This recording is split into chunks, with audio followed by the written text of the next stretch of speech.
All right, trappers. Madtrapper here. We're out here in the balmy -1 degree. Like the rest of the Midwest, we just had the second snowstorm. This is January 13th, Saturday, I believe. Just had the second snowstorm go through. Now the Arctic cold is sitting on us, but kind of not a pleasant time to be out. But hey, give it another day. Tomorrow's Sunday. We're going to try to get some bobcat traps out because they are going to be on the run looking for some food.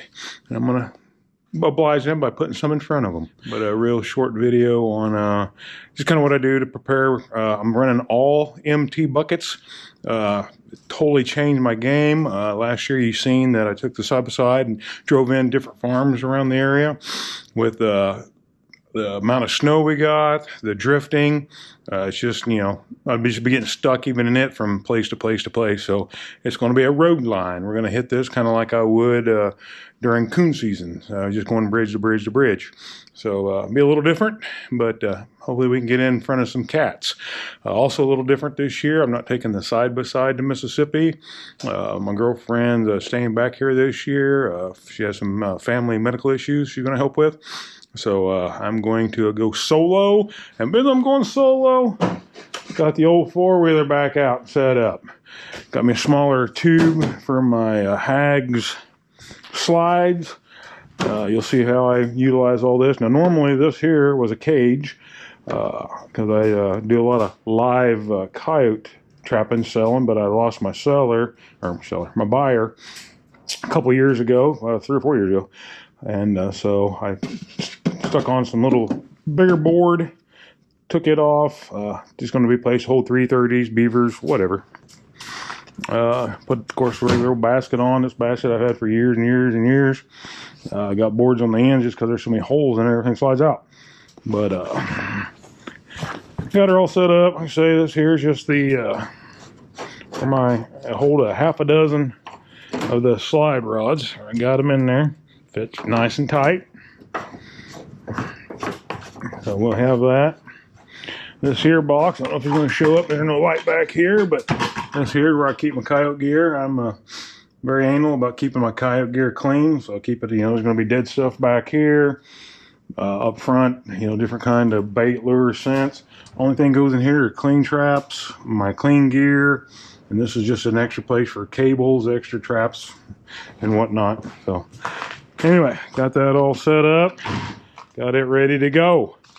I'll go ahead and get everything set up here to start getting the buckets prepared, and I'll get back with you. All right, first thing I do is I got some of these little slider Ziploc bags. You can probably buy a roll of plastic and it'll probably be better. But I take them, cut the tops off, slice them in half, and put one in every bucket. So the buckets already have the traps and drags in them. Oh, I want to show you something else over there. Anyway, so you just go along. I'll drop one of these in every bucket. Oh, that one still has one from last year. A little dirty, but it'll work fine. All right. Another thing I want to show right quick. If you watched all my videos last year or out west, what little I got to show, you know that I use drag. This here is a 3-pound drag, very big old boy. They won't take it far, but it's a lot of weight to carry. So what I did out west, started doing, it worked out pretty good. I'm going to keep on trying to do it a little more here and in Mississippi. I just put a quick link on.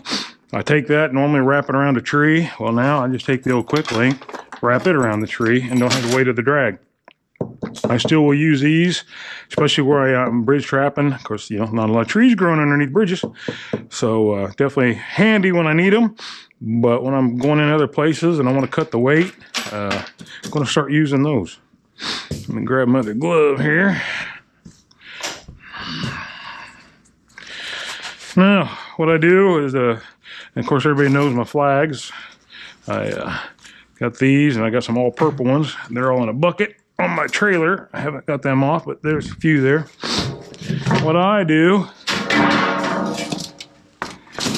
is I mix roughly about 50-50 dried peat moss. Now this peat moss, as you see, nice and dusty. I take it, I buy one of the big bales, cube bales of it. I spread it out on a 2x4 in the back of one of my trailers on a nice hot day, and turn it a couple times so it's powder dry. Then it goes in the barrel. Same with dirt. I go farmer's field across the road when it's July and dry, and I get my bone powder dirt. And I just try to do 50-50, a scoop of it and a scoop of that. I'm not going to sit here and bore you and do 100 of them, but I'll do one bucket full right quick.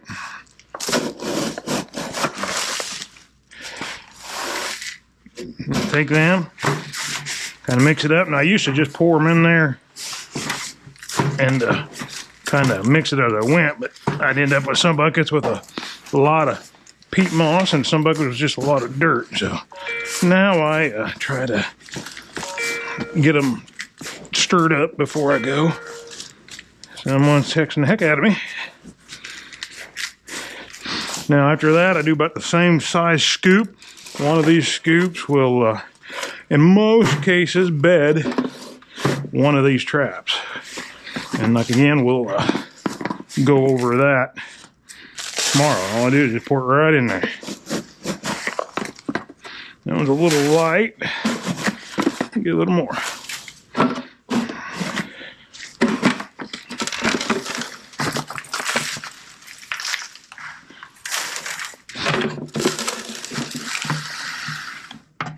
Just about perfect.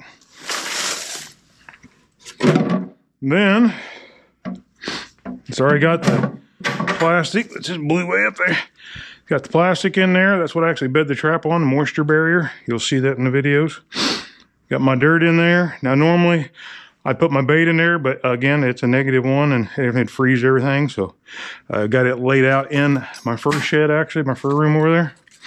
Then everyone will get some kind of flag. I don't know at this point if I'll use one in every one or if I can, but I do bring sticks in and utilize them. Sometimes I don't. If not, I'll carry them back to the truck with me. But that's pretty much everything there. My beaver caster-based Bobcat lure, along with a chunk of beaver, which I'm going to cut some of those up over there. Plus, I already got some chopped up in there that are thawed. And that'll do it. So yeah, that's it. I've got, I'm going to try to get 30 buckets out. We'll see how it goes.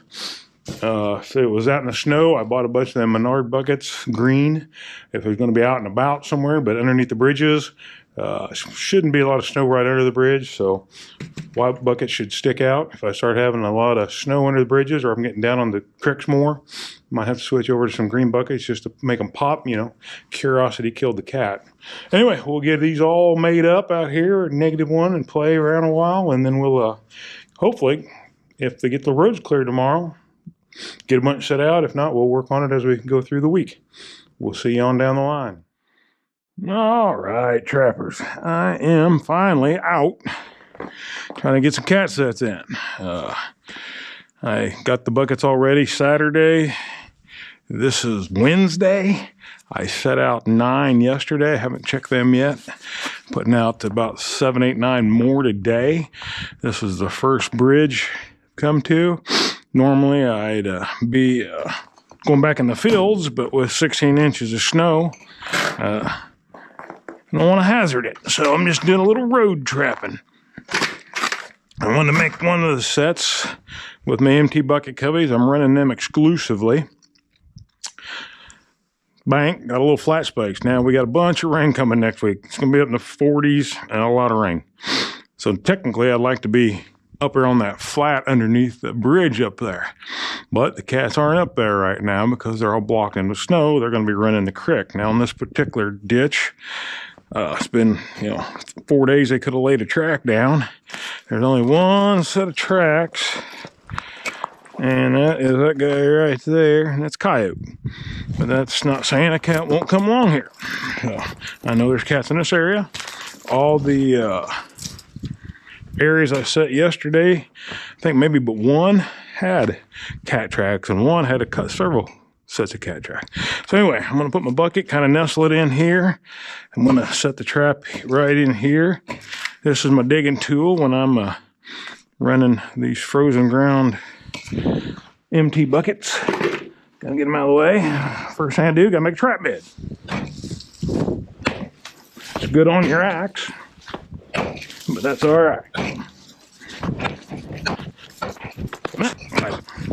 And see, I kind of go at it at a corner, kind of dishing it out a little bit. That ought to do it. I bought 2 traps with me.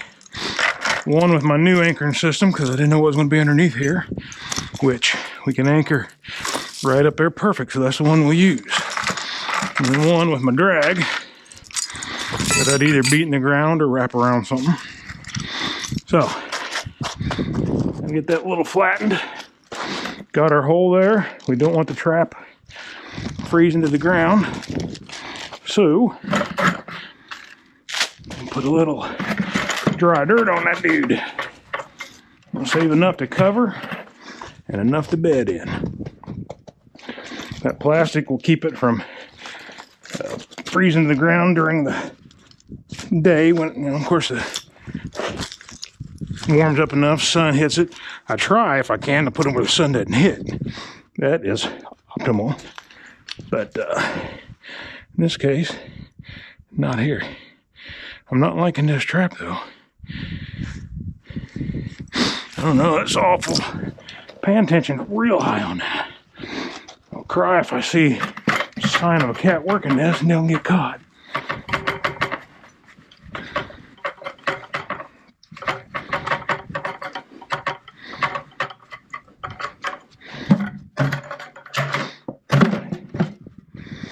That's it. And that's the way I leave it. And we'll blend it in a little bit more. But for now, put a little chunk of deer back in there. And maybe another little piece. It is cold enough. And they may be hungry enough to take bait. Normally they're just coming to look to see what was going on. But like I say, it's been cold enough, they may take bait. Either way, we'll catch them, doesn't matter.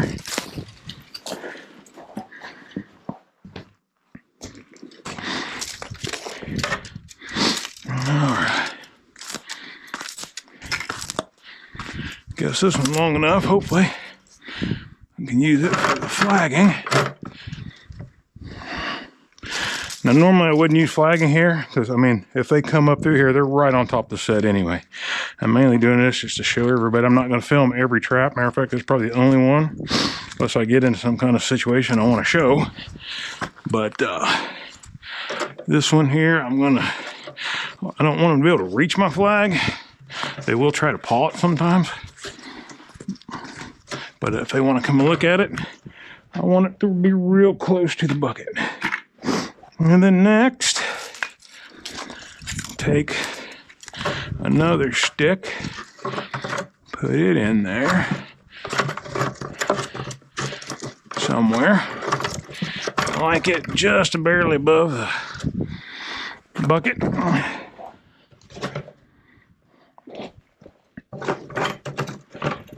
There we go.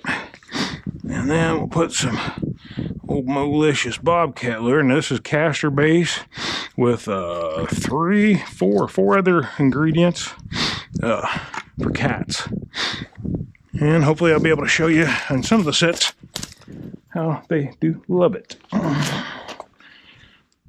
Now cats, again, you can force down real good, so I don't skimp on my forcing.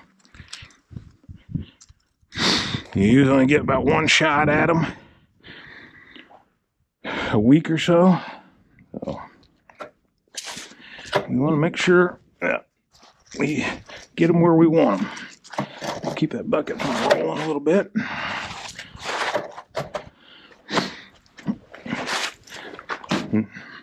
And then last but not least, now normally I put a shot of urine on there, but I left it up in the truck. Oh, shame on me. First set, not highly organized.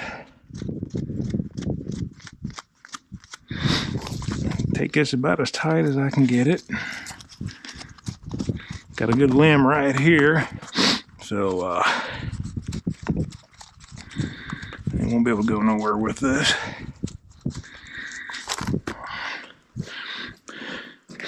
It's a little lower than I want. Let's take and bend this up. There we go. That looks better. All right, if you as a cat coming down the creek, you're going to follow kind of just like that coyote did. He followed just right along this edge of the ice. The tracks didn't come out to that point.